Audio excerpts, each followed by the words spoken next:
Hello students, welcome to MOS classes. इस video में हम नाइन्थ क्लास मैथ एनसीईआरटी की जो नई बुक है उसके चैप्टर नंबर 9 सर्कल्स के बेसिक्स समझेंगे। तो सबसे पहले हम ये समझते हैं कि सर्कल क्या होता है। The collection of all the points in a plane which are at a fixed distance from a fixed point in the plane is called a circle. यानी कि जो सर्कल होता है स्टूडेंट्स, ये कलेक्शन ऑफ पॉइंट्स होता है। ये सब पॉइंट्स होते हैं और इन सब पॉइंट्स का यहां से ये जो फिक्स पॉइंट है सेंटर, इस सेंटर से चाहे आप यहां से यहां तक लेकर आए या यहां से यहां तक लेकर आए या यहां से यहां तक लेकर आए, इन सभी पॉइंट्स का इस सेंटर से एक फिक्स डिस्टेंस होता है, सेम डिस्टेंस होता है। The fixed point is called the centre of the circle. और ये जो फिक्स्ड पॉइंट होता है ये इस सर्कल का सेंटर होता है। And the fixed distance is called the radius of the circle. और इस सेंटर से इस सर्कल के किसी भी पॉइंट का जो डिस्टेंस होता है इसे हम कहते हैं रेडियस। तो ये जो पार्ट आप देख रहे हैं रेडियस होता है। रेडियस यहाँ पे भी शो की जा सकती है, ऐसे भी शो की जा सकती है, ऐसे भी शो की जा सकती है, ऐसे भी शो की जा सकती है। तो ये सर्कल है जो कलेक्शन ऑफ पॉइंट्स है, ये सेंटर है और यहां से सेंटर से सर्कल का जो ये डिस्टेंस होता है इसे हम रेडियस कहते हैं। अब हम देखेंगे interior and exterior of a circle. Interior मतलब जो पार्ट सर्कल के अंदर की तरफ है और एक्सटीरियर मतलब जो सर्कल के बाहर की तरफ है। यहां पर हमने कुछ पॉइंट्स बनाए हैं, ध्यान से देखिए। पॉइंट ओ जो कि सेंटर है और पॉइंट ए, ये दोनों पॉइंट्स सर्कल के अंदर की तरफ हैं, तो ये दोनों इंटीरियर ऑफ सर्कल में कहलाएंगे कि ओ और ए पॉइंट दोनों ही इंटीरियर ऑफ सर्कल में है, सर्कल के अंदर है। और जो सी पॉइंट है ये सर्कल के बाहर है, तो ये एक्सटीरियर ऑफ सर्कल होगा। और ये जो पॉइंट बी है ये सर्कल के ऊपर है, तो इसे हम कहेंगे कि point be on the circle है। अब ध्यान से सुनिए, point be on the circle है, पॉइंट ओ और पॉइंट ए ये इनसाइड यानी इंटीरियर ऑफ सर्कल है, और पॉइंट सी जो सर्कल है उसके बाहर की तरफ है, तो point C exterior of circle है। अब हम देखेंगे कोड ऑफ अ सर्कल का क्या मतलब होता है। The line segment with in the circle joining any two points on the circle is called the code. देखिए ये एक सर्कल है और इसके अंदर हमने दो कोड्स दिखाई हैं, एक है पी क्यू कोड और एक है ए बी कोड। और ये डेफिनेशन हमें ये बताती है कि कोड एक लाइन सेगमेंट होती है जो कि सर्कल के एक पॉइंट को दूसरे पॉइंट से कनेक्ट करती है। ठीक है, तो जो कोड है वो सर्कल के बाहर नहीं जाती है, वो सर्कल के एक पॉइंट से दूसरे पॉइंट तक होती है। तो यहां पर दो कोड्स आप देख सकते हैं, एक है पी क्यू कोड और एक है ए बी कोड। इसके बाद हम देखेंगे diameter of the circle. Diameter of circle का क्या मतलब होता है। The code which passes through the centre of the circle is called the diameter of the circle. देखिए जो आपका डायामीटर होता है ये भी एक कोड ही होती है, बस फर्क ये होता है कि जो डायामीटर है वो सेंटर से पास होता है। यही यहां पर इस डेफिनेशन में बताया गया है।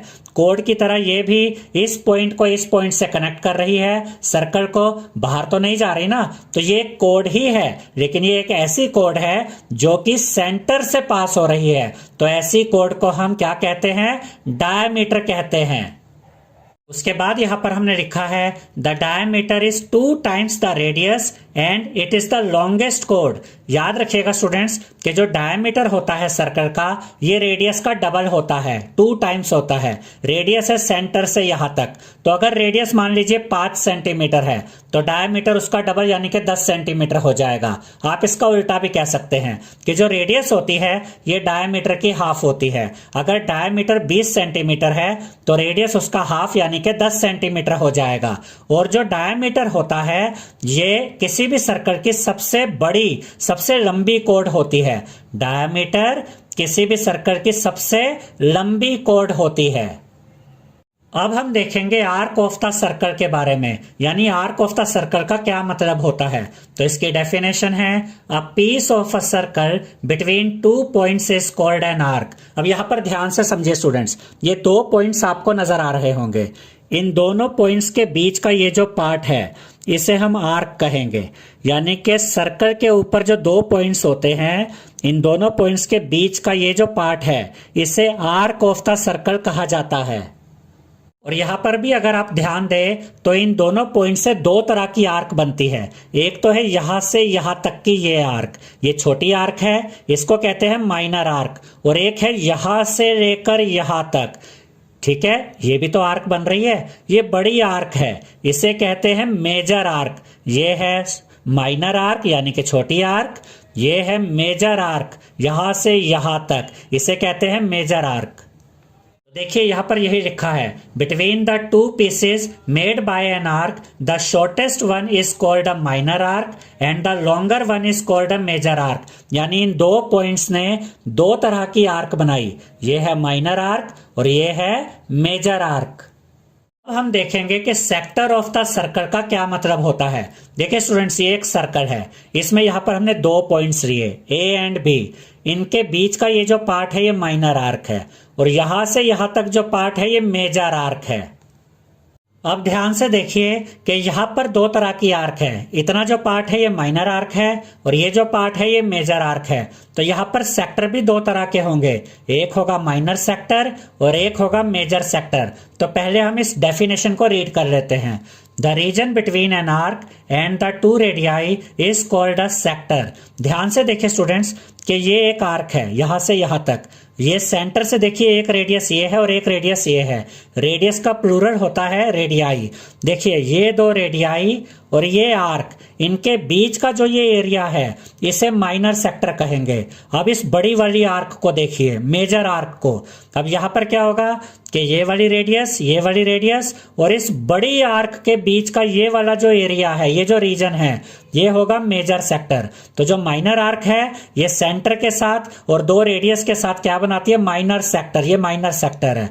और जो मेजर आर्क है ये यहां पर क्या बना रही है, मेजर सेक्टर। और यहां पर यही हमने लिखा है, the area enclosed by the minor arc and two radii is called the minor sector. यानी कि माइनर आर्क और दो रेडियस के द्वारा जो ये एरिया कवर किया जाता है इसे माइनर सेक्टर कहा जाता है। और उसके बाद हमने लिखा है, the area enclosed by the major arc and two radii is called the major sector. और मेजर आर्क और दो रेडियस के द्वारा जो ये एरिया कवर किया गया इसे कहते हैं मेजर सेक्टर। इसके बाद देखिए students, when A and B are ends of a diameter then both arcs are equal and each is called a semicircle। देखिए इस बार जो आर्क है वो यहां से लेकर यहां तक है, A से B तक।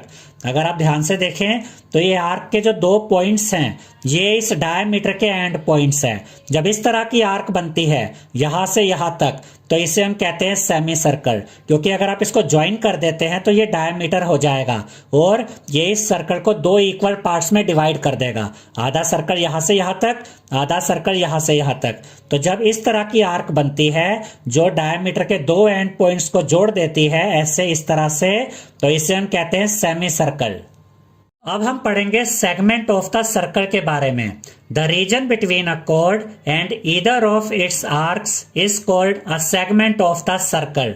इसका ये मतलब है स्टूडेंट्स कि अगर आपके पास ये एक सर्कल है और इसमें यहाँ P और Q ये दो पॉइंट्स है इस आर्क के, अब आर्क से ही कोड बनती है। अगर आप इस कोड को ध्यान से देखें तो ये जो PQ कोड है ये इस PQ आर्क के दो एंड पॉइंट्स को मिलाने से तो बनी है।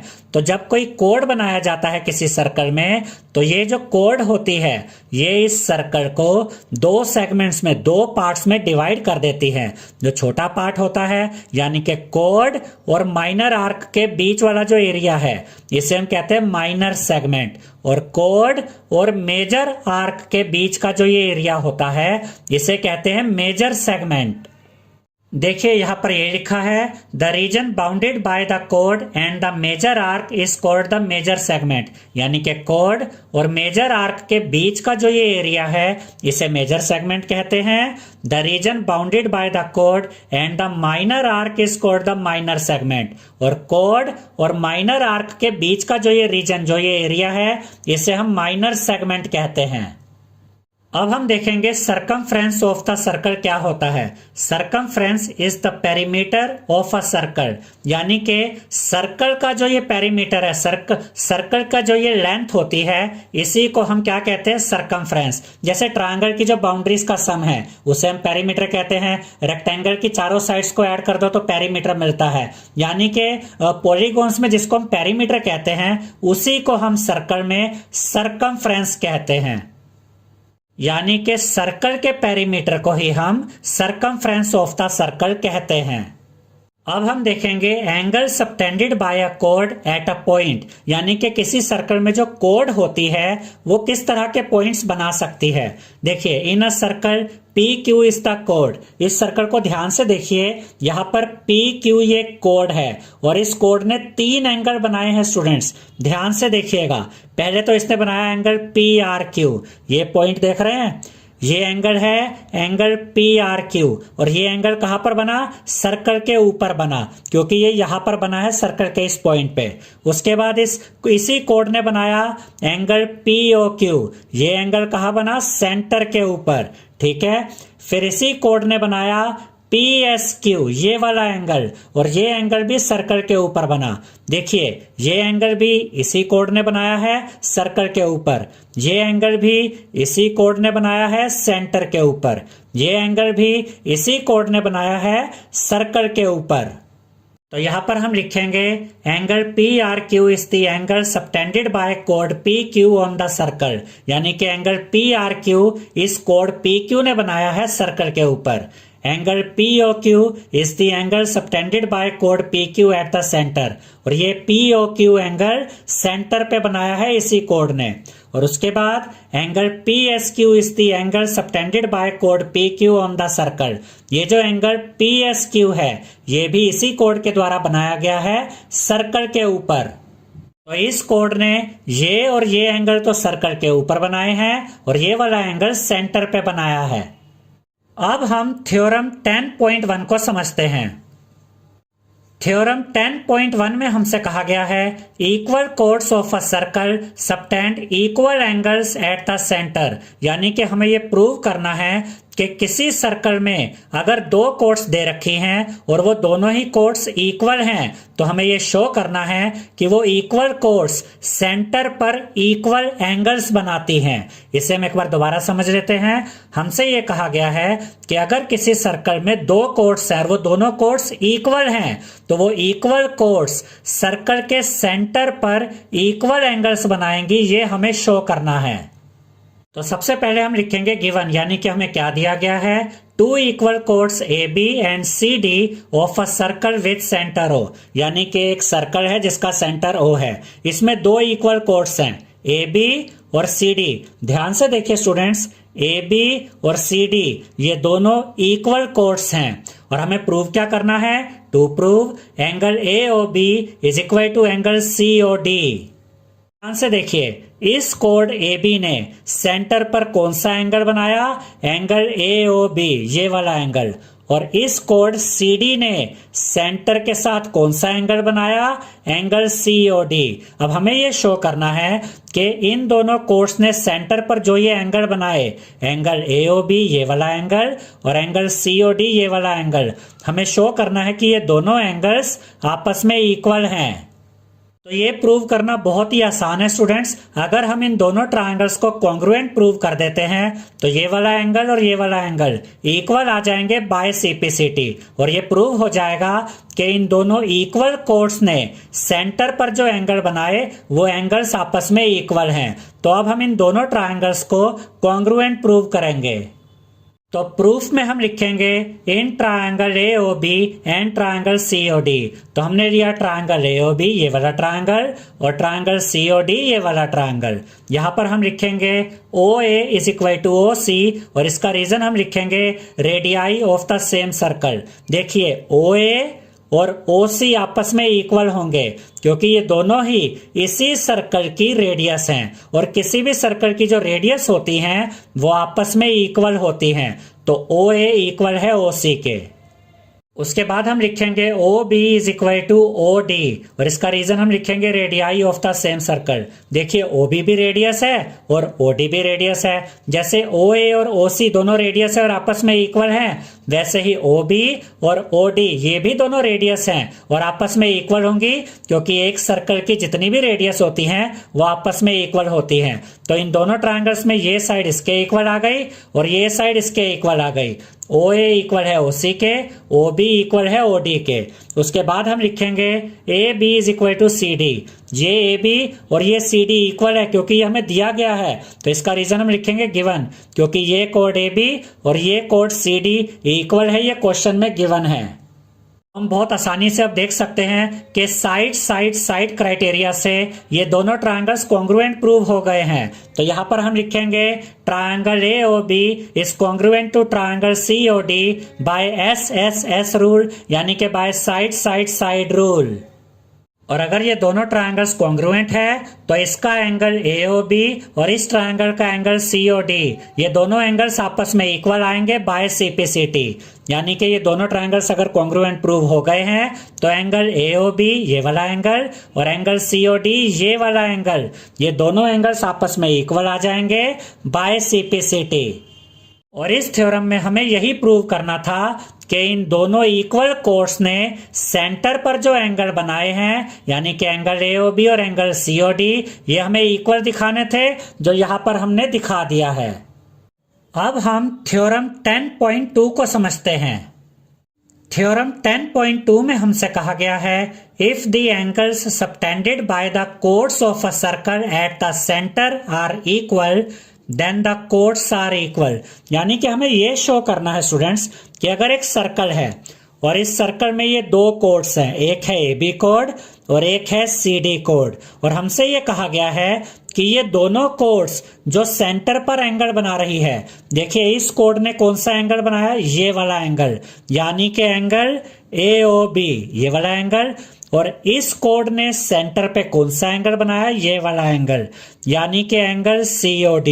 हमसे ये कहा गया है कि इन दोनों कोड्स ने ये जो एंगल बनाए हैं सेंटर पे, ये दोनों एंगल्स, एंगल AOB और एंगल COD, ये दोनों एंगल्स अगर आपस में इक्वल हैं तो हमें ये प्रूव करना है कि ये दोनों कोड्स भी इक्वल होंगी।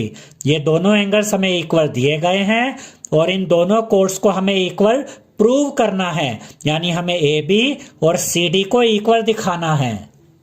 तो यहां पर हम लिखेंगे गिवन, यानी कि हमें क्या दिया गया है, two chords AB and CD of a circle with centre O such that angle AOB is equal to angle COD।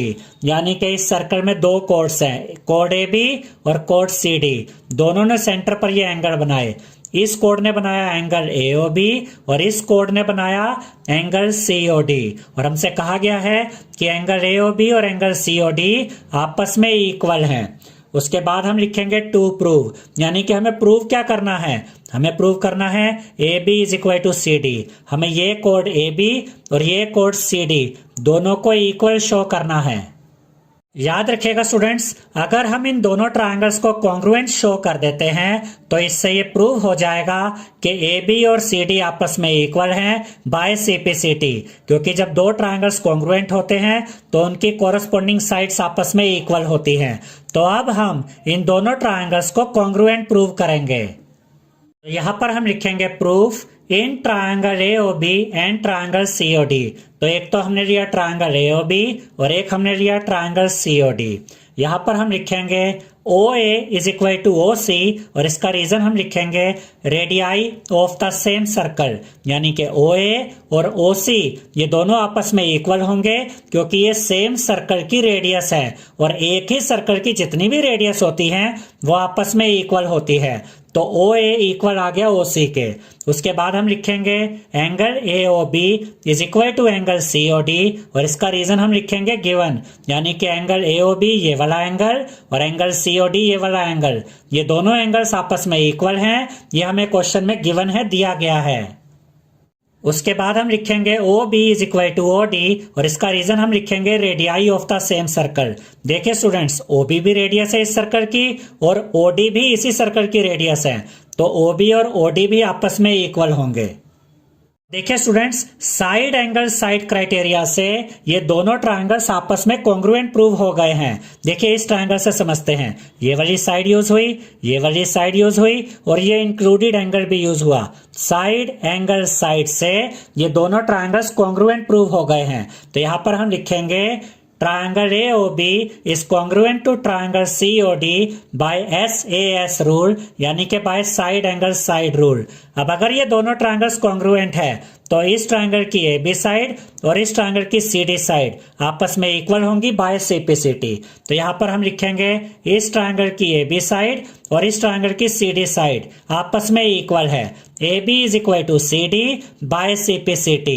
और यही हमें प्रूव करना था कि अगर किसी सर्कल में दो कोर्ड्स जैसे AB और CD अगर सेंटर पर इक्वल एंगल्स बना रही हैं तो ये दोनों कोर्ड्स AB और CD भी इक्वल होंगी। यही यहां पर हमें दिखाना था, जो हमने प्रूव कर दिया है। अब हम देखेंगे थ्योरम 10.3। थ्योरम 10.3 में हमसे कहा गया है the perpendicular from the centre of a circle to a code bisects the code. इसका यह मतलब है स्टूडेंट्स कि अगर आपको ये एक सर्कल दिया गया है और इस सर्कल के अंदर ये एक कोड है, यहां पर ये कोड है PQ, तो इस थ्योरम में हमें यह प्रूव करना है कि अगर हम सेंटर से इस कोड के ऊपर सेंटर से एक परपेंडिकुलर ड्रॉ करते हैं तो ये जो परपेंडिकुलर होगा वो इस कोड को बाइसेक्ट करेगा, आधा आधा काटेगा, यानी कि हमें MP और MQ को इक्वल दिखाना है। तो गिवन में हम लिखेंगे अ कोड PQ of a circle and perpendicular OM to the कोड PQ, यानी कि इस सर्कल में PQ एक कोड है और सेंटर O से ये एक परपेंडिकुलर ड्रॉ किया गया OM परपेंडिकुलर कौन सी कोड के ऊपर? PQ कोड के ऊपर।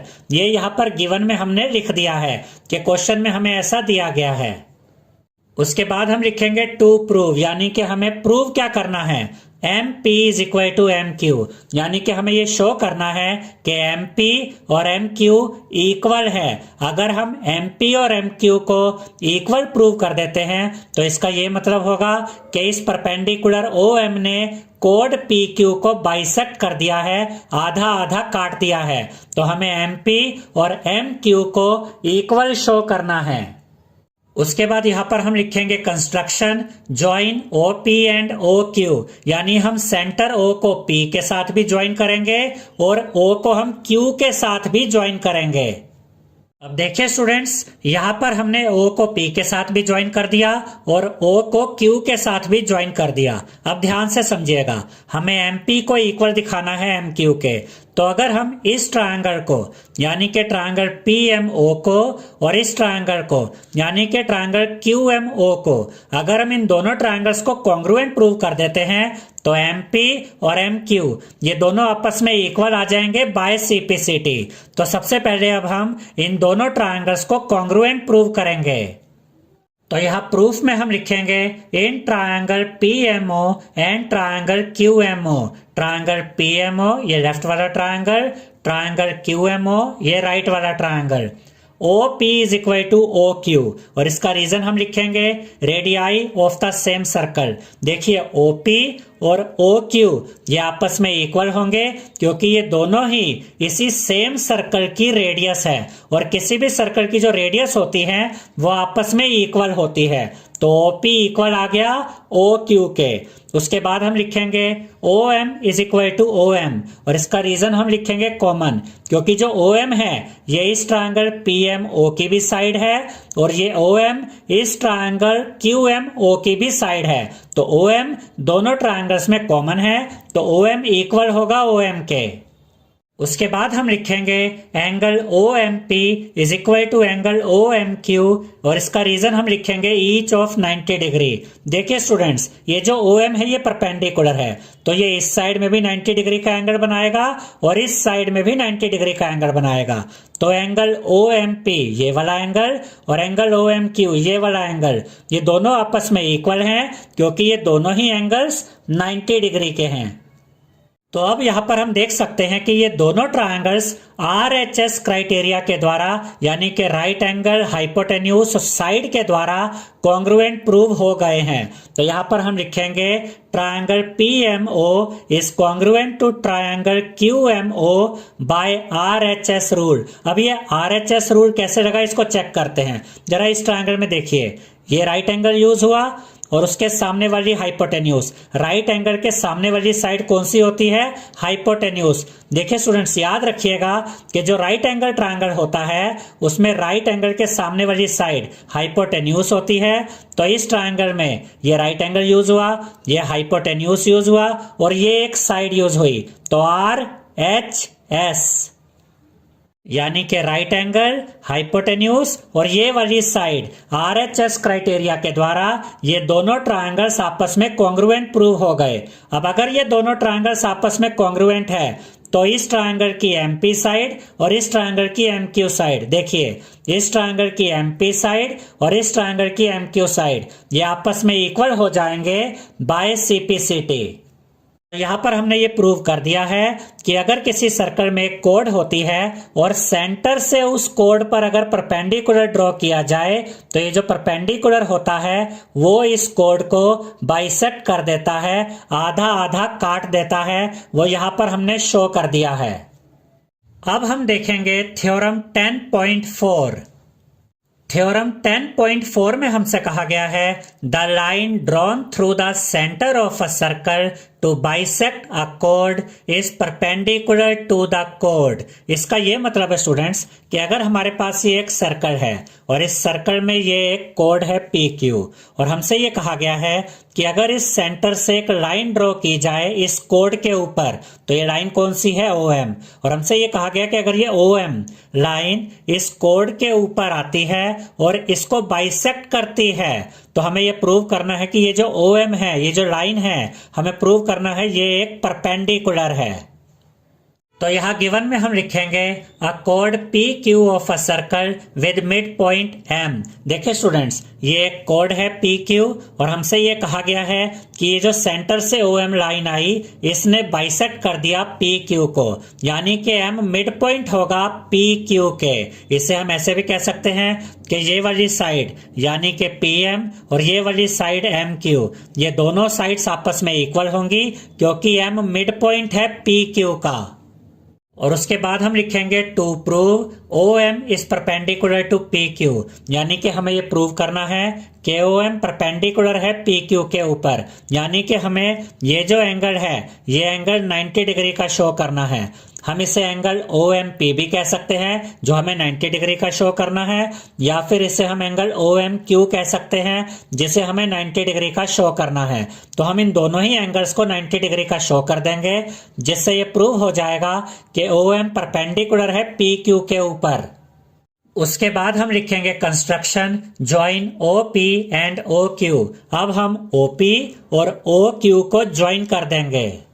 यहाँ पर आप देख सकते हैं स्टूडेंट्स कि हमने OP और OQ को ज्वाइन कर दिया है। अब इससे यहाँ पर हमें ये दो ट्रायंगल मिल गए हैं। एक ट्रायंगल है ट्रायंगल OPM, ये लेफ्ट वाला ट्रायंगल, और दूसरा ट्रायंगल है ट्रायंगल OQM, ये राइट वाला ट्रायंगल। अब हम सबसे पहले इन दोनों ट्रायंगल्स को कॉन्ग्रुएंट प्रूव करेंगे। तो प्रूफ में हम लिखेंगे in triangle OPM and triangle OQM, यानी कि ये वाला ट्रायंगल और ये वाला triangle OP is equal to OQ, और इसका रीजन हम लिखेंगे radii of the same circle, यानी कि इन दोनों ट्रायंगल्स में ये OP और ये OQ ये दोनों साइड्स आपस में इक्वल हैं क्योंकि ये दोनों रेडियस है इस सर्कल की, और एक सर्कल में जितनी भी रेडियस होती हैं वो आपस में इक्वल होती हैं, इसलिए OP इक्वल है OQ के। उसके बाद हम लिखेंगे MP is equal to MQ, और इसका रीजन हम लिखेंगे because M is the mid point of PQ, यानी कि M मिड पॉइंट है PQ का, इसलिए MP और MQ ये आपस में इक्वल हैं। उसके बाद हम लिखेंगे OM is equal to OM, और इसका रीजन हम लिखेंगे कॉमन। ये जो OM साइड है ये इस ट्रायंगल के अंदर भी है और यही OM साइड इस ट्रायंगल के अंदर भी है, तो OM दोनों के अंदर है इसलिए OM इक्वल होगी OM के।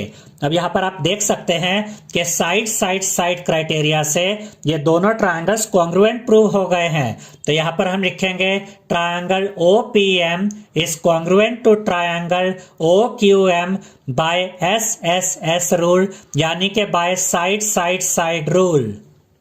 और अगर ये दोनों ट्रायंगल्स कॉन्ग्रुएंट प्रूव हो गए हैं तो हम ये कह सकते हैं कि इस ट्रायंगल का ये वाला एंगल यानी कि एंगल OMP, ये वाला एंगल, और इस ट्रायंगल का ये वाला एंगल यानी कि एंगल OMQ, ये दोनों एंगल्स आपस में इक्वल होंगे बाय CPCT। तो यहाँ पर हम लिखेंगे एंगल OMP यानी कि ये वाला angle is equal to angle OMQ यानी कि ये वाला एंगल बाय CPCT। तो हमने एक चीज तो शो कर दी कि ये दोनों एंगल्स आपस में इक्वल हैं। इसके अलावा ध्यान से देखिए स्टूडेंट्स कि ये दोनों एंगल्स मिलकर ये लीनियर पेयर बना रहे हैं। तो इन दोनों एंगल्स का सम क्या होगा? 180 डिग्री। तो यहाँ पर हम लिखेंगे angle OMP plus angle OMQ is equal to 180 degree, और इसका रीजन हम लिखेंगे लीनियर पेयर। OMP ये वाला एंगल, OMQ ये वाला एंगल, ये दोनों एंगल्स लीनियर पेयर बना रहे हैं। तो इन दोनों का सम किसके इक्वल होगा? 180 डिग्री के इक्वल होगा। और यहां पर हमने क्या प्रूव किया था कि एंगल OMP और एंगल OMQ आपस में इक्वल है। तो यहां पर हम क्या करेंगे, इस एंगल OMQ की जगह हम एंगल OMP रख देंगे। तो ये angle OMP as it is आ जाएगा, प्लस का साइन आएगा। इसकी जगह हमने लिखा है angle OMP is equal to 180 degree. अब जैसे x प्लस x 2x होता है, वैसे ही angle OMP plus angle OMP 2 angle OMP होगा इज इक्वल टू 180 डिग्री। अब हमें तो एंगल OMP फाइंड करना है, तो एंगल OMP को हम यहीं पर रखेंगे, इज इक्वल टू का साइन यहीं पर रहेगा, 180 डिग्री भी अपनी जगह पे आएगा। 2 यहाँ पर इसके साथ मल्टीप्लाई में है, तो जब हम 2 को इस साइड में लेकर आएंगे तो यहाँ पर आकर ये 2 डिवाइड में आ जाएगा। तो यहाँ पर हमें मिल गया है 180 डिग्री अपॉन में 2, और इसको सॉल्व किया जा सकता है क्योंकि ये दोनों नंबर्स 2 की टेबल में आते हैं। तो हम इन दोनों नंबर्स को 2 से काटेंगे। अब देखिए 2 1 जा 2, और यहाँ पर देखिए 2 9 जा 18, ये 0 बचा, ये 0 यहाँ पर आ जाएगा।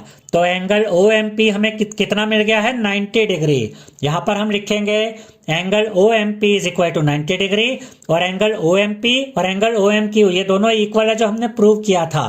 तो अगर एंगल OMP 90 डिग्री के इक्वल है तो एंगल OMQ भी 90 डिग्री के इक्वल होगा। तो यानी हमने ये शो कर दिया है कि ये एंगल भी 90 डिग्री का है, ये एंगल भी 90 डिग्री का है। तो इसका ये मतलब हुआ कि जो OM है ये परपेंडिकुलर है PQ के ऊपर। तो यहाँ पर हम लिखेंगे Therefore OM is perpendicular to PQ, और यही हमें शो करना था। अब हम थ्योरम 10.5 को समझते हैं। थ्योरम 10.5 को हम पूरा प्रूव करके नहीं देखेंगे, इसको शॉर्ट में ही समझ लेंगे। There is one and only one circle passing through 3 given non-collinear points। इसका ये मतलब है स्टूडेंट्स कि अगर हमारे पास 3 नॉन कोलिनियर पॉइंट्स हैं तो इन 3 नॉन कोलिनियर पॉइंट से सिर्फ एक ही सर्कल पास हो सकता है। अब इसे ध्यान से समझिएगा स्टूडेंट्स कि जो कोलिनियर पॉइंट्स होते हैं वो सेम लाइन पर बनते हैं, जबकि यहाँ पर हमें नॉन कोलिनियर पॉइंट्स के बारे में बताया गया है। नॉन कोलिनियर पॉइंट्स वो पॉइंट्स होते हैं जो सेम लाइन पर नहीं बने होते। तो यहाँ पर पॉइंट P, पॉइंट R और पॉइंट Q ये तीनों नॉन कोलिनियर पॉइंट्स हैं क्योंकि ये सेम लाइन पर नहीं बने हुए हैं। और इस थ्योरम के द्वारा हमें यह बताया गया है कि अगर 3 नॉन कोलिनियर पॉइंट्स हैं तो उनसे एक ही सर्कल पास हो सकता है। देखिए ये जो सर्कल यहाँ बना है ये पॉइंट P को भी टच कर रहा है, R को भी और Q को भी, और ये तीनों नॉन कोलिनियर पॉइंट्स हैं। तो 3 नॉन कोलिनियर पॉइंट से एक ही सर्कल पास हो सकता है, ये इस थ्योरम में हमें बताया गया है। अब हम थ्योरम 10.6 को समझेंगे। थ्योरम 10.6 में हमसे कहा गया है equal chords of a circle are equidistant from the centre. देखिए स्टूडेंट्स ये हमें एक सर्कल दिया गया है, इसमें हमारे पास 2 इक्वल कोर्ड्स हैं, कोड AB और कोड CD।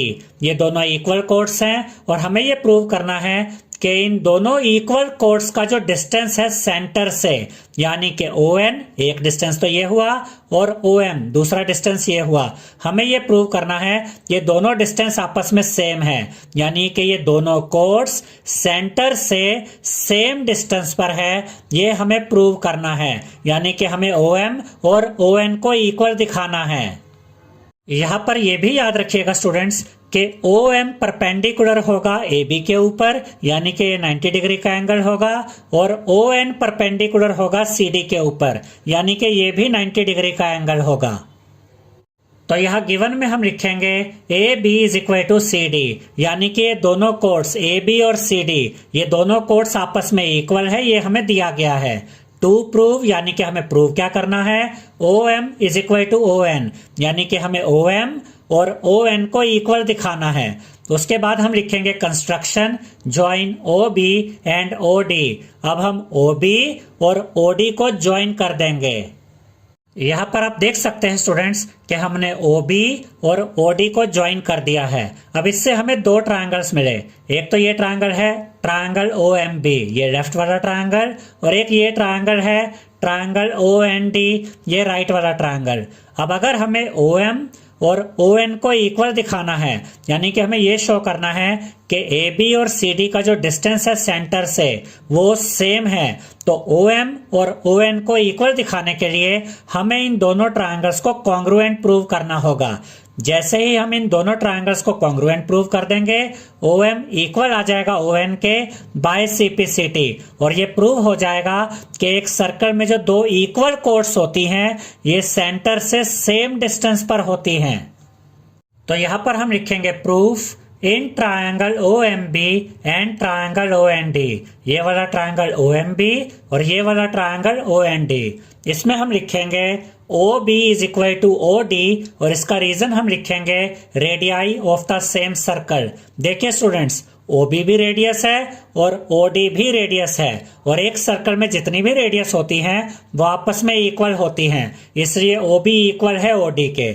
उसके बाद हम लिखेंगे angle M is equal to angle N, और इसका रीजन हम लिखेंगे ईच ऑफ 90 डिग्री, यानी कि एंगल M और एंगल N इसलिए इक्वल है क्योंकि ये दोनों ही 90 डिग्री के एंगल्स हैं। और हम ऑलरेडी ये थ्योरम समझ चुके हैं कि अगर किसी सर्कल में सेंटर से एक परपेंडिकुलर ड्रॉ किया जाता है कोड के ऊपर, तो ये जो परपेंडिकुलर ड्रॉ किया गया ये इस कोड को बाइसेक्ट भी करता है, यानी कि AM और BM इक्वल होते हैं। ऐसे यहां से ये परपेंडिकुलर गया इस कोड के ऊपर, तो यहां पर ये जो कोड है ये भी बाइसेक्ट हुई होगी, ये वाली कोड भी बाइसेक्ट हुई है इस परपेंडिकुलर के द्वारा, ये वाली कोड भी बाइसेक्ट हुई है इस परपेंडिकुलर के द्वारा। तो यहां पर हम लिखेंगे MB is equal to ND, यानी कि ये MB इक्वल होगा इस ND के, और इसका रीजन हम लिखेंगे because half of AB is equal to half of CD, and ये रीजन यहां तक चल रहा है, and perpendicular from the center of a circle to a chord bisects the chord। इस रीजन को ध्यान से समझिएगा जिससे कि आपको ये पता चल जाएगा कि ये MB और ये ND इक्वल क्यों आए। देखिए स्टूडेंट्स, हमें क्वेश्चन में गिवन है, इस थ्योरम में गिवन है कि AB कोड और CD कोड ये दोनों कोड्स आपस में इक्वल है।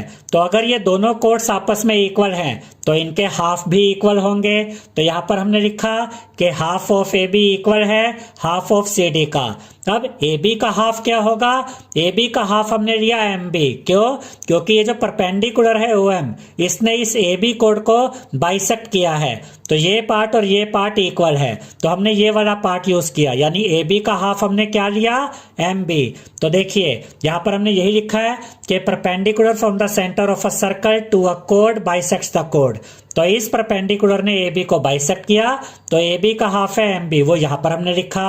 अब उसके बाद देखिए ये जो परपेंडिकुलर है इसने CD को बाइसेक्ट किया, तो CD का हाफ क्या होगा, ND।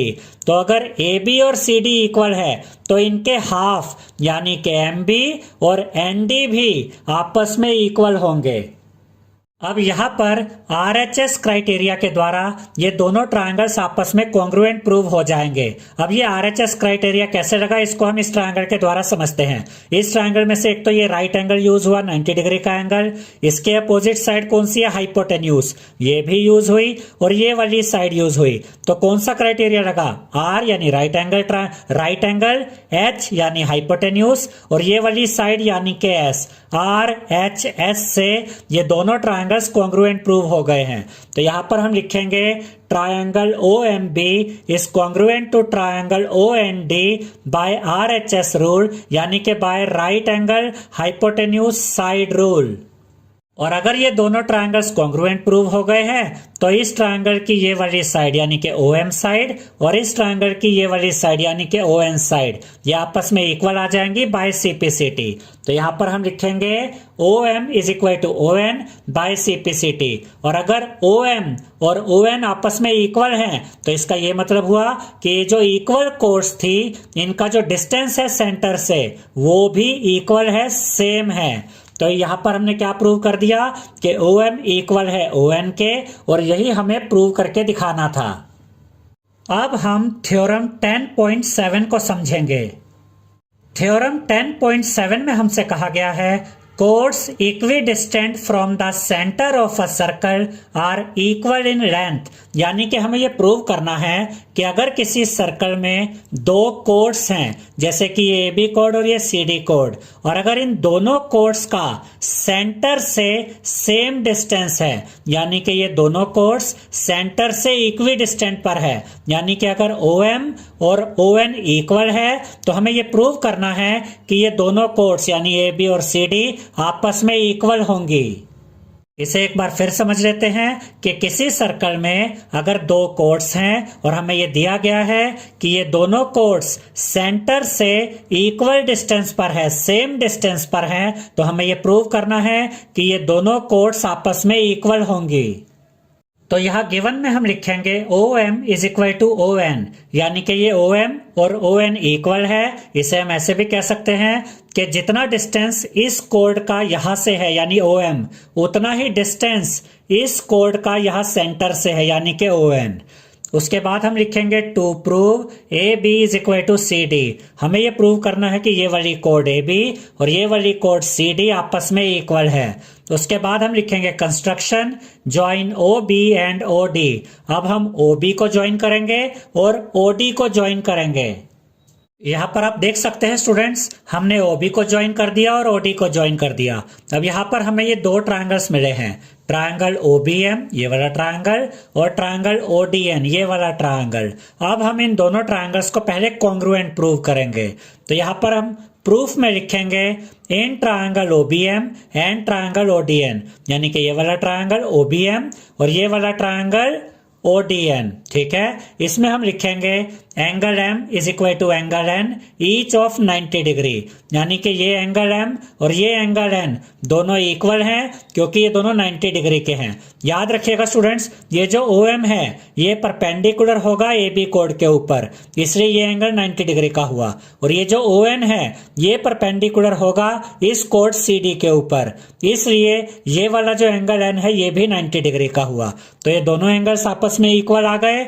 उसके बाद हम लिखेंगे OB is equal to OD, और इसका रीजन हम लिखेंगे radii of the same circle. देखिए OB और OD ये दोनों इस सर्कल की रेडियस हैं, और किसी भी सर्कल की जितनी भी रेडियस होती हैं वो आपस में इक्वल होती हैं। तो OB इक्वल आ गया OD के। उसके बाद हम लिखेंगे OM is equal to ON, और ये गिवन है।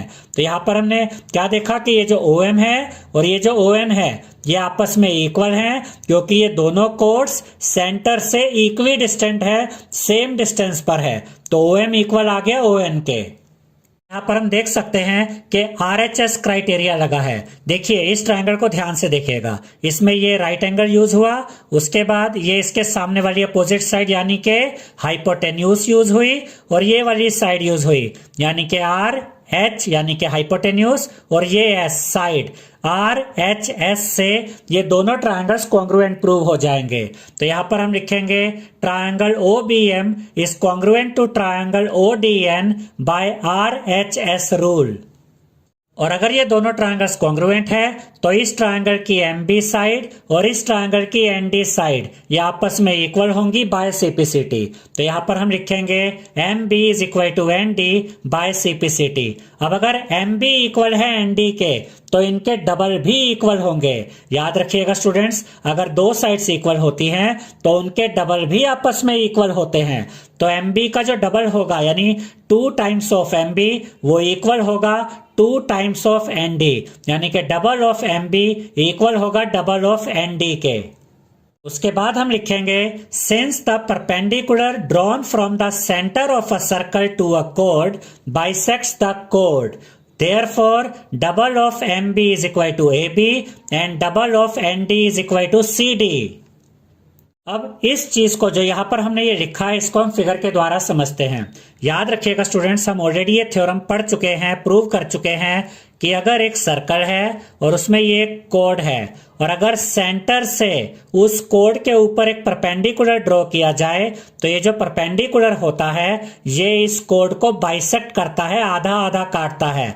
तो ये एक परपेंडिकुलर है OM, कौन सी कोड के ऊपर? AB के ऊपर। तो इसने क्या किया होगा? इसने इस कोड को बाइसेक्ट किया होगा, यानी कि ये दोनों इक्वल पार्ट्स होंगे, ये वाला पार्ट और ये वाला पार्ट। तो हम कह सकते हैं कि जो MB है ये हाफ होगा पूरे AB का, और दूसरे शब्दों में बोले तो जो AB है वो डबल होगा MB का।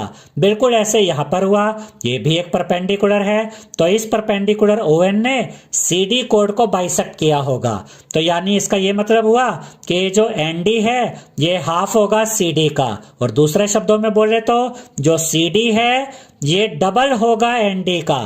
तो MB का डबल क्या हुआ? AB, और ND का डबल क्या हुआ? CD। अब यहां पर ध्यान से देखिए, हमने यही लिखा है कि अगर किसी सेंटर से एक परपेंडिकुलर ड्रॉ किया जाता है किसी कोड के ऊपर सर्कल के अंदर तो वो उस कोड को बाइसेक्ट कर देता है। इसलिए डबल ऑफ MB क्या हुआ? AB, और डबल ऑफ ND क्या हुआ? CD। और यहां पर हमने क्या देखा था कि अगर MB इक्वल है ND के तो इनके डबल भी आपस में इक्वल होंगे। तो MB का डबल AB है और ND का डबल CD है, तो AB और CD भी आपस में इक्वल होंगे। तो यहां पर हम लिखेंगे AB is equal to CD because double of MB is equal to double of ND। अब AB और CD इक्वल आ गए, और यही तो हमने प्रूव करना था कि ये दोनों कोड्स यानी AB और CD आपस में इक्वल हैं। तो यहां पर हमने प्रूव कर दिया है। अब हम देखेंगे angle subtended by an arc of a circle. देखिए स्टूडेंट्स, ये एक सर्कल है और यहाँ पर ये एक आर्क है। देखिए A और B पॉइंट जो हैं ये इस आर्क के दो एंड पॉइंट्स हैं। तो यहाँ पर दो तरह की आर्क होगी, यहाँ से यहाँ तक माइनर आर्क होगी। माइनर आर्क क्या होती है ये पहले ही हम आपको समझा चुके हैं इसी वीडियो में। और यहां से यहां तक ये मेजर आर्क होगी, और ये दोनों ही आर्क्स यहां इस सेंटर पर एंगल बना रही है। अब देखिए यहां क्या लिखा है, the minor arc subtends the angle and the major arc subtends the reflex angle. इसका ये मतलब है स्टूडेंट्स कि जो माइनर आर्क होती है ये यहां पर नॉर्मल एंगल बनाती है, लेकिन जो मेजर आर्क होती है ये यहां सेंटर पर रिफ्लेक्स एंगल बनाती है। ये माइनर आर्क है, इसने ये एंगल बनाया कहां पर? सेंटर पे, ये नॉर्मल एंगल होगा। ये मेजर आर्क है, इसने भी यहां सेंटर पर ये एंगल बनाया, लेकिन ये एंगल कैसा होगा? Reflex angle. अब नॉर्मल एंगल और रिफ्लेक्स एंगल में क्या डिफरेंस होता है ये अब हम आपको समझाएंगे। देखिए स्टूडेंट्स, यहां पर आपको ये 60 डिग्री का एंगल नजर आ रहा है। एंगल AOB एक नॉर्मल एंगल है 60 डिग्री का एंगल। तो यहां पर हमने क्या लिखा? Angle AOB is equal to 60 degree. अब अगर आपसे कहा जाए कि आपको रिफ्लेक्स ऑफ एंगल AOB निकालना है, यानी एंगल AOB तो आपके पास ऑलरेडी है, लेकिन आपको एंगल AOB का रिफ्लेक्स पता करना है, तो ये वाला एंगल, ये वाला पार्ट आपको निकालना पड़ेगा। याद रखिएगा स्टूडेंट्स, ये पूरा अगर आप इसको ऐसे ज्वाइन कर दे तो ये एक सर्कल बन जाता है, और सर्कल कितने डिग्री का एंगल बनाता है? 360 डिग्री का। अब उसमें से इतना पार्ट तो आपके पास है कि ये 60 डिग्री है। अब बचा हुआ एंगल कितने डिग्री का होगा? 360 डिग्री में से अगर आप ये 60 डिग्री माइनस कर देंगे तो आपको एंगल AOB का रिफ्लेक्स पता चल जाएगा। तो रिफ्लेक्स ऑफ एंगल AOB कैसे निकलेगा? 360 डिग्री माइनस 60 डिग्री यानी कि 300 डिग्री। तो अगर एंगल AOB 60 डिग्री है तो रिफ्लेक्स ऑफ एंगल AOB कितना होगा? 300 डिग्री। अगर यहां पर मान लीजिए ये 100 डिग्री होता, एंगल AOB अगर 100 डिग्री होता तो हम 360 में से 100 माइनस करते, तब हमें एंगल AOB का रिफ्लेक्स कितना मिलता? 260 डिग्री। यानी कि जितना भी एंगल आपको दिया गया है, अगर आपको उसका रिफ्लेक्स पता करना है तो 360 डिग्री में से आप वो एंगल माइनस कर दीजिए, आपको उसी एंगल का रिफ्लेक्स एंगल पता चल जाएगा। तो यहां पर एंगल AOB जो नॉर्मल एंगल है वो 60 डिग्री है और इसका जो रिफ्लेक्स एंगल है वो 300 डिग्री है। अब देखिए बिल्कुल ऐसा ही यहां पर होगा। अगर ये माइनर आर्क AB जो माइनर आर्क है, अगर वो यहां सेंटर पर फॉर एग्जांपल 100 डिग्री का एंगल बनाती है और आपको मेजर आर्क वाला एंगल पता करना है, तो मेजर आर्क कौन सा एंगल बनाएगी? इसी एंगल का रिफ्लेक्स एंगल। तो आप 360 डिग्री में से ये 100 माइनस कर देंगे तो आपको रिफ्लेक्स एंगल कितना मिल जाएगा? 260 डिग्री। यानी कि यहां पर माइनर आर्क अगर 100 डिग्री का एंगल बनाती है तो मेजर आर्क यहां पर 260 डिग्री का एंगल बनाएगी। तो फाइनली आपको ये याद रखना है स्टूडेंट्स कि किसी सर्कल में जो माइनर आर्क होती है ये सेंटर के साथ नॉर्मल एंगल बनाती है और जो मेजर आर्क होती है ये सेंटर के साथ रिफ्लेक्स एंगल बनाती है। अब हम थ्योरम 10.8 को समझेंगे। थ्योरम 10.8 में हमसे कहा गया है the angle subtended by an arc at the centre is double the angle subtended bye it at any point on the remaining part of the circle. इसका यह मतलब है स्टूडेंट्स कि अगर आपके पास एक सर्कल है और उसमें एक आर्क है, जैसे कि यहां पर ये PQ आर्क है, अगर ये आर्क सेंटर पर एक एंगल बना रही है और यही आर्क सर्कल पे कहीं और एक और एंगल बना रही है, तो ये सेंटर वाला एंगल डबल होगा इस सर्कल वाले एंगल से। यानी कि अगर ये वाला एंगल 50 डिग्री है तो ये सेंटर वाला एंगल होगा 100 डिग्री, यानी कि इसका डबल। अब याद रखिएगा स्टूडेंट्स कि इस थ्योरम में टोटल 3 केसेस होते हैं, 3 केस होते हैं। पहला केस तो ये होता है कि अगर ये आर्क एक माइनर आर्क है, जैसे कि PQ आर्क एक माइनर आर्क है और इसने ये एक एंगल बनाया सेंटर पे और ये एंगल बनाया सर्कल पे, तो हमें प्रूव करना है कि ये वाला एंगल यानी कि एंगल POQ डबल होगा इस एंगल के एंगल PRQ के। दूसरा केस ये होता है कि ये जो आर्क है ये PQ आर्क सेमी सर्कल बना रही है और इसने एक एंगल बनाया सेंटर पे, ये वाला एंगल POQ, और ये एंगल बनाया सर्कल पे एंगल PRQ। इस केस में भी हमें यही प्रूव करना है कि एंगल POQ डबल है एंगल PRQ के।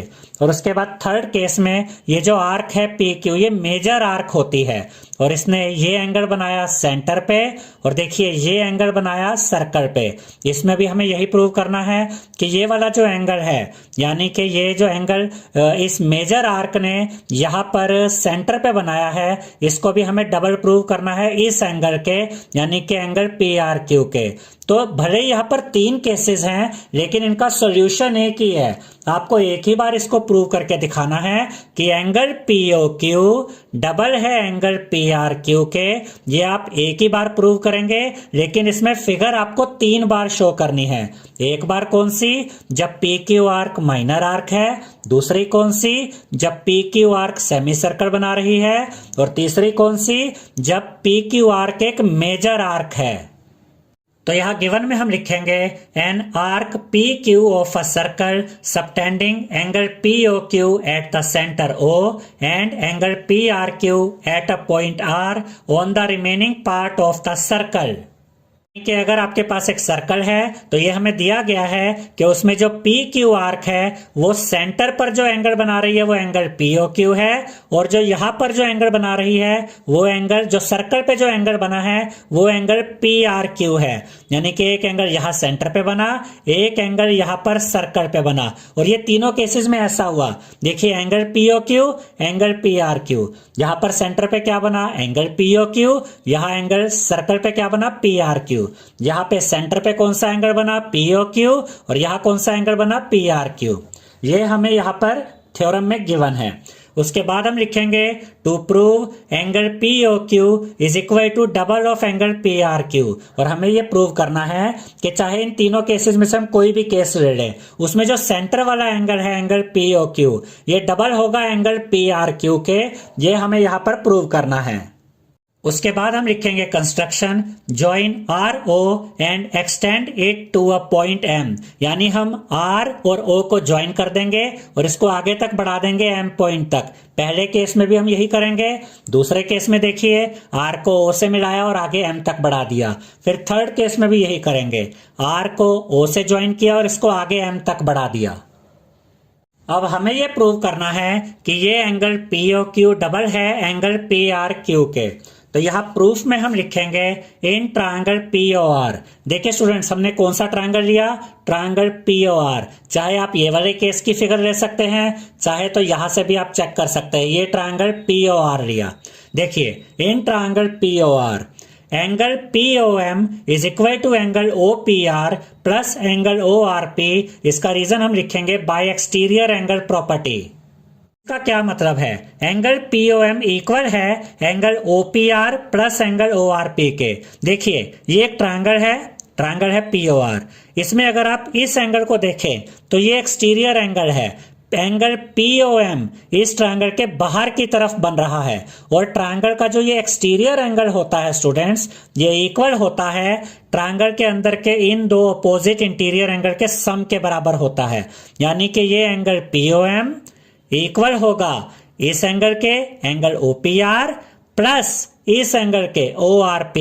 एक बार फिर समझ लेते हैं, ये एक ट्रायंगल है, इसको आगे बढ़ाया गया, ये इस ट्रायंगल का एक्सटीरियर एंगल है यानी कि एंगल POM, ये इक्वल होगा इन दोनों एंगल्स के सम के। ठीक है, तो angle POM is equal to angle OPR यानी कि ये वाला एंगल प्लस एंगल ORP यानी कि ये वाला एंगल।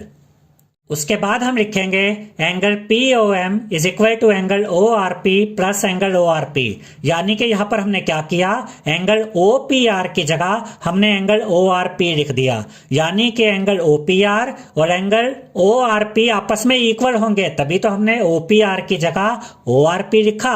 अब ये इक्वल कैसे हैं, यहां पर ध्यान से देखिए, इस ट्रायंगल को देखिए, ट्रायंगल POR को, इसमें OP रेडियस है और OR भी रेडियस है और एक सर्कल की जो रेडियस होती है वो आपस में इक्वल होती है। तो इस ट्रायंगल में OP साइड और OR साइड आपस में इक्वल है। OP is equal to OR, और क्योंकि ये दोनों ही रेडियस है इसलिए आपस में इक्वल हैं।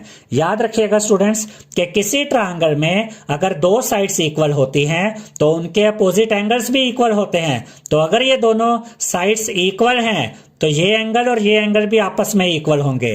Therefore angle ORP is equal to angle OPR। अब क्योंकि ये दोनों एंगल्स इक्वल हैं तो यहां हमने क्या किया, एंगल POM यहां पर लिखा, OPR की जगह एंगल ORP लिखा और ये plus angle ORP as it is आ गया।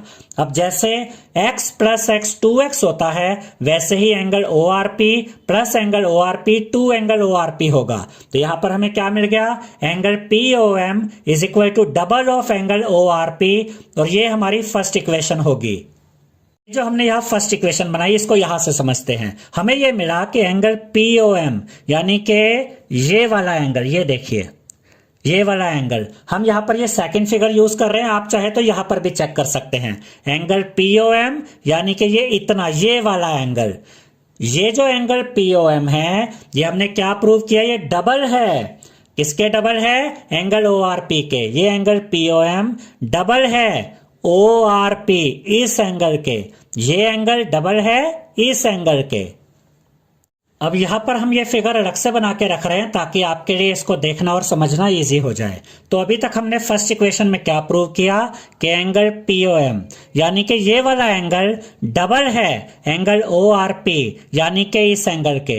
अब हम क्या प्रूव करेंगे, जैसे ये एंगल डबल है इस एंगल के, अब हम प्रूव करेंगे एंगल QOM यानी कि ये वाला एंगल हम डबल दिखाएंगे इस एंगल के, यानी कि एंगल QOM को अब हम डबल दिखाएंगे एंगल ORQ के। ये एंगल डबल होगा इस एंगल के। तो यहां पर हम लिखेंगे in triangle Q O R. Triangle Q O R कौन सा है? ट्रायंगल क्यू ओ आर, ये राइट वाला ट्रायंगल। पहले हमने ये लेफ्ट वाला ट्रायंगल यूज किया था, अब हम ये राइट वाला ट्रायंगल यूज कर रहे हैं। देखिए ट्रायंगल क्यू ओ आर में ये वाली साइड आगे एक्सटेंड की गई है, तो ये जो एंगल होगा students, angle Q O M, ये एंगल, ये एक्सटीरियर एंगल होगा इस ट्रायंगल का, और ये एक्सटीरियर एंगल इक्वल होगा इस एंगल के प्लस इस एंगल के। तो यहां पर हम लिखेंगे angle Q O M is equal to angle O Q R plus angle O R Q, और इसका रीजन हम लिखेंगे बाय एक्सटीरियर एंगल प्रॉपर्टी, यानी कि ये एंगल क्यू ओ एम ये इक्वल है किसके? इस एंगल के, angle O Q R, plus इस एंगल के, एंगल ओ आर क्यू के। ये एक्सटीरियर एंगल इक्वल है इन दोनों अपोजिट इंटीरियर एंगल के सम के।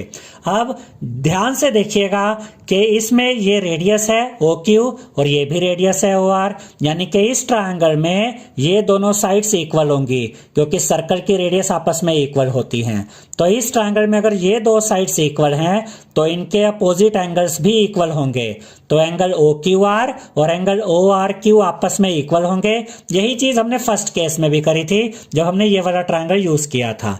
तो देखिए हमने क्या लिखा, angle Q O M as it is आ गया is equal to angle O Q R की जगह हमने लिखा एंगल ओ आर क्यू, क्योंकि एंगल ओ क्यू आर और एंगल ओ आर क्यू आपस में इक्वल हैं। तो इसकी जगह आ गया angle O R Q plus ये angle O R Q as it is आ गया। अब ये क्यों इक्वल है वो यहां पर हमने शो किया है कि ओ क्यू और ओ आर, ओ क्यू और ओ आर दोनों ही रेडियस के इक्वल है, दोनों रेडियस हैं। इसलिए अगर एक ट्रायंगल की दो साइड्स इक्वल हैं तो उनके अपोजिट एंगल्स भी इक्वल होंगे। इसलिए angle O R Q equal है एंगल ओ क्यू आर के, और हमने एंगल ओ क्यू आर की जगह एंगल ओ आर क्यू लिख दिया। अब जैसे x प्लस एक्स 2x होता है वैसे ही angle O R Q plus angle O R Q क्या होगा? Double of angle O R Q. तो यहां हमें क्या मिला? Angle Q O M is equal to double of angle O R Q. तो ये जो एंगल ये क्यू ओ एम है ये हमें डबल मिल गया है इस एंगल के, एंगल ओ आर क्यू के, और ये हमारी सेकंड इक्वेशन है। अब तक हमें दो चीजें मिली, ये वाला एंगल यानी कि angle P O M double है इस एंगल के यानी कि एंगल ओ आर पी के, और ये एंगल यानी कि एंगल क्यू ओ एम ये डबल है इस एंगल के यानी कि एंगल ओ आर क्यू के। तो यहां पर अब हम क्या करेंगे, हम दोनों इक्वेशंस को ऐड कर देंगे। एडिंग इक्वेशन 1 एंड 2, ये फर्स्ट इक्वेशन है ये सेकंड इक्वेशन है। अब जब हम दो इक्वेशंस को ऐड करते हैं स्टूडेंट्स तो लेफ्ट हैंड साइड से लेफ्ट हैंड साइड ऐड होती है और राइट हैंड साइड से राइट हैंड साइड ऐड होती है। जब हम इन दोनों इक्वेशंस को ऐड करेंगे तो यहां पर लेफ्ट हैंड साइड है एंगल POM और यहां पर लेफ्ट हैंड साइड है एंगल QOM।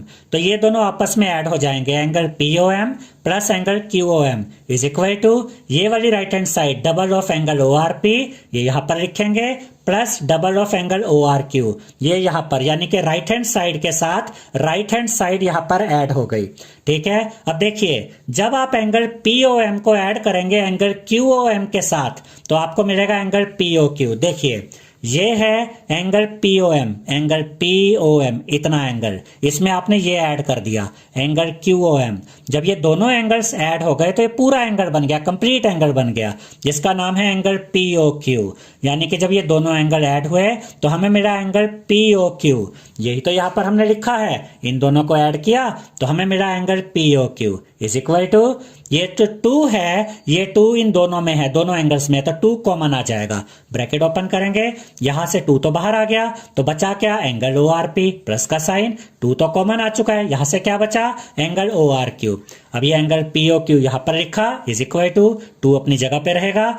और जब आप एंगल ORP को ऐड करेंगे एंगल ORQ के साथ तो आपको मिलेगा, यहां पर एंगल का सिंबल भी बना दीजिएगा, ये सिंबल हमने यहां पर बना दिया है। जब इन दोनों एंगल्स को ऐड करेंगे तो आपको मिलेगा एंगल PRQ। तो यहां पर हमें क्या मिला, angle POQ is equal to double of angle PRQ। देखिए इन दोनों एंगल्स को ऐड करके देखते हैं, ये है एंगल ORP, देखिए ORP यानी कि इतना एंगल, उसमें क्या ऐड हुआ, एंगल OR, उसमें देखिए क्या ऐड हुआ, एंगल ORQ यानी ये वाला एंगल, ORQ। आपने जब इन दोनों एंगल्स को ऐड किया तो ये कंप्लीट एंगल बन गया, और ये कंप्लीट एंगल का नाम क्या होगा? Angle PRQ।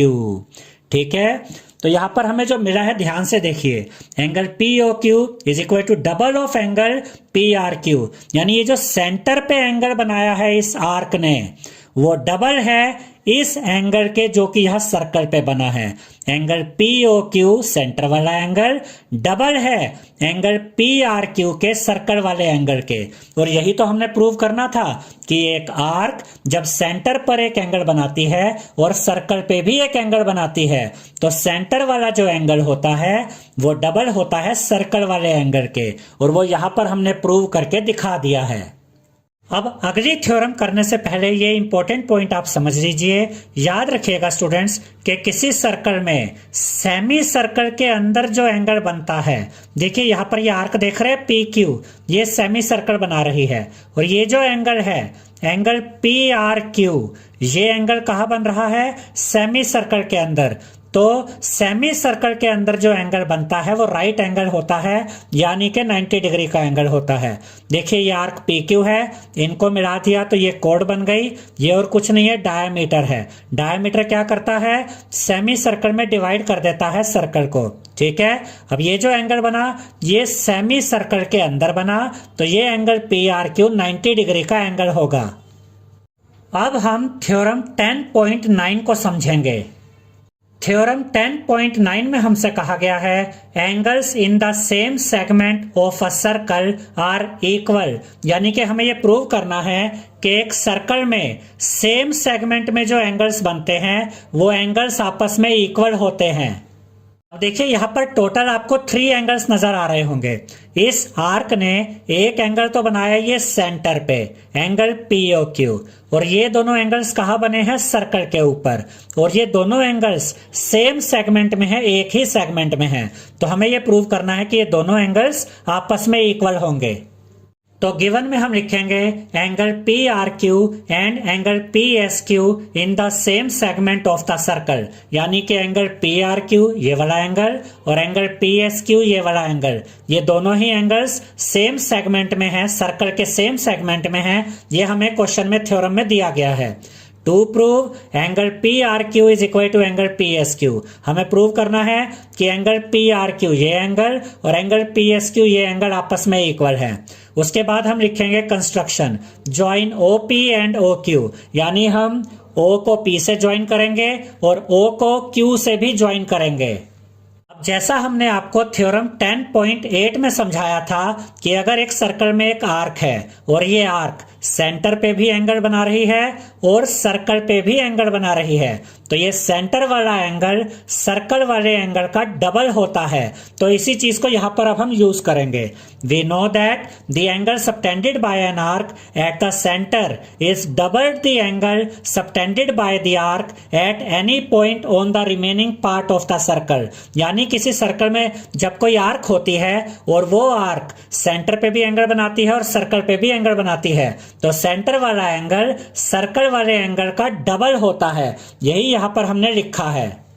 सेंटर पे कौन सा एंगल बना? Angle POQ। सर्कल पे 2 एंगल बने हैं, तो ये एंगल POQ एंगल PRQ यानी इस एंगल से भी डबल होगा, और यही सेंटर वाला एंगल POQ इस एंगल यानी PSQ का भी डबल होगा। तो यहां पर हम लिखेंगे therefore angle POQ is equal to double of angle PRQ and angle POQ is equal to double of angle PSQ, यानी कि ये वाला एंगल इसका भी डबल है और ये वाला एंगल इसका भी डबल है। अब देखिए students, double of angle PRQ किसके इक्वल है? एंगल POQ के, और डबल ऑफ एंगल PSQ भी एंगल POQ के इक्वल है, यानी ये दोनों ही सेम चीज के इक्वल है, तो ये आपस में भी इक्वल होंगे। तो यहाँ पर हम लिखेंगे double of angle PRQ is equal to double of angle PSQ। अब ये 2 से 2 कट जाएगा, क्यों? देखिए 2 यहाँ इसके साथ मल्टीप्लाई में है, अगर हम इसको इस साइड में लेकर आएंगे तो यहाँ पर आकर ये डिवाइड में आ जाएगा, तब भी तो ये आपस में कट ही जाते, 2 से 2 कट जाता, हमने डायरेक्ट यहीं पर काट दिया। तो हमें क्या मिला? Angle PRQ is equal to angle P S Q, यानी कि एंगल पी आर क्यू और एंगल पी एस क्यू हमने इक्वल प्रूव कर दिया है। और हमें इन्हीं दोनों एंगल्स को इक्वल दिखाना था कि अगर किसी सर्कल में सेम सेगमेंट में दो एंगल्स बनते हैं तो वो दोनों आपस में इक्वल होते हैं, तो वो यहां पर हमने शो कर दिया है। अब हम थ्योरम 10.11 को समझेंगे। थ्योरम 10.11 में हमसे कहा गया है the sum of either pair of opposite angles of a cyclic quadrilateral is 180 degree, यानी कि अगर आपको एक साइक्लिक क्वाड्रिलेटरल दिया गया है तो हमें यह प्रूव करना है कि इस साइक्लिक क्वाड्रिलेटरल के जो अपोजिट एंगल्स का सम होता है वो 180 डिग्री होता है, यानी कि हमें एंगल बी और प्लस एंगल डी इन दोनों का सम 180 डिग्री प्रूव करना है। और ऐसे ही angle A plus angle C is equal to 180 degree prove करना है। अब साइक्लिक क्वाड्रिलेटरल क्या होता है? देखिए ये क्वाड्रिलेटरल है ABCD और इसके चारों तरफ क्या है? एक सर्कल है और ये सर्कल इस क्वाड्रिलेटरल के चारों वर्टिसेस को टच कर रहा है, A पर भी, B पर भी, C पे भी और D पे भी टच कर रहा है। तो इस तरह के क्वाड्रिलेटरल को जिसके चारों तरफ एक सर्कल होता है और वह सर्कल इस क्वाड्रिलेटरल के चारों पॉइंट्स को टच करता है, ऐसे क्वाड्रिलेटरल को हम साइक्लिक क्वाड्रिलेटरल कहते हैं। और हमें इस साइक्लिक क्वाड्रिलेटरल के अपोजिट एंगल्स का सम 180 डिग्री के इक्वल प्रूव करना है। तो गिवन में हम लिखेंगे अ साइक्लिक क्वाड्रिलेटरल ABCD, यानी एक साइक्लिक क्वाड्रिलेटरल है ABCD। टू प्रूव हमें प्रूव क्या करना है? Angle A plus angle C is equal to 180 degree, ये दोनों अपोजिट एंगल्स का सम 180 डिग्री दिखाना है। And angle B plus angle D is equal to 180 degree, और angle B plus angle D इन दोनों अपोजिट एंगल्स का सम भी 180 डिग्री के इक्वल दिखाना है। उसके बाद हम यहां पर लिखेंगे construction join AC and BD। हम A को C से ज्वाइन करेंगे और B को D से ज्वाइन करेंगे। अब यहाँ पर आप देख सकते हैं कि हमने A को C से ज्वाइन कर दिया है और B को D से ज्वाइन कर दिया है। अब प्रूफ में हम लिखेंगे सिंस AB इज अ कोड, यानी कि AB एक कोड है, therefore angle ACB is equal to angle ADB, ये फर्स्ट इक्वेशन होगी। और इसका रीजन हम लिखेंगे angles in the same segment are equal. अब इस पॉइंट को ध्यान से समझिएगा कि एंगल ACB और एंगल ADB इक्वल कैसे हुए। एंगल ACB यानी कि ये वाला एंगल, इतना पार्ट, और एंगल ADB यानी कि ये इतना एंगल, इतना पार्ट। थ्योरम नंबर 10.9 में हमने आपको यह समझाया था स्टूडेंट्स कि जो सेम सेगमेंट में एंगल बनते हैं वो आपस में इक्वल होते हैं। देखिए यहां हमने लिखा है since AB is a code. देखिए AB एक कोड है तो इसने इस सर्कल को दो सेगमेंट्स में डिवाइड कर दिया। ये है माइनर सेगमेंट और बाकी जो है वो मेजर सेगमेंट है, यानी कि ये दोनों एंगल्स, एंगल ACB और एंगल ADB सेम सेगमेंट में बन रहे हैं। कैसे? देखिए ये AB कोड है, इसने एक एंगल तो ये बनाया, यानी कि एंगल ADB, ये इतना एंगल, ध्यान से समझिएगा। दूसरा एंगल ये वाला है, इसी कोड ने बनाया एंगल ACB। फिर से देख लेते हैं, AB कोड ने बनाया एंगल ADB, फिर इसी AB कोड ने बनाया एंगल ACB। तो ये इतना एंगल, एंगल ACB, और ये इतना एंगल, एंगल ADB, ये सेम सेगमेंट में बन रहे हैं AB कोड के द्वारा, इसलिए ये आपस में इक्वल हैं। और ये हमारी फर्स्ट इक्वेशन है। तो ये इतना एंगल ये और ये इतना एंगल ये आपस में हमने इक्वल दिखा दिए हैं। इसके बाद हम लिखेंगे सिमिलरली BC इज अ कोड, therefore angle BAC is equal to angle BDC, ये हमारी सेकंड इक्वेशन होगी। और यही सेम रीजन आएगा, angles in the same segment are equal. देखिए ये BC एक कोड है, ठीक है। अब इसके बाद दो एंगल्स को ध्यान से देखिएगा। पहला एंगल है एंगल BAC, एंगल BAC। देखिए इस कोड ने एंगल बनाया एंगल BAC, ये इतना एंगल बस। और उसके बाद कौन सा एंगल है? Angle BDC।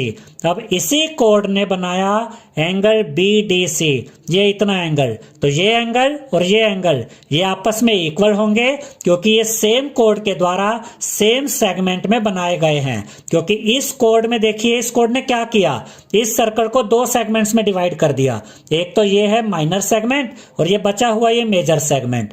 ठीक है, तो इस कोड ने ये एंगल और ये एंगल एक ही सेगमेंट में बना दिए हैं, सेम सेगमेंट में, तो ये दोनों एंगल्स आपस में इक्वल होंगे।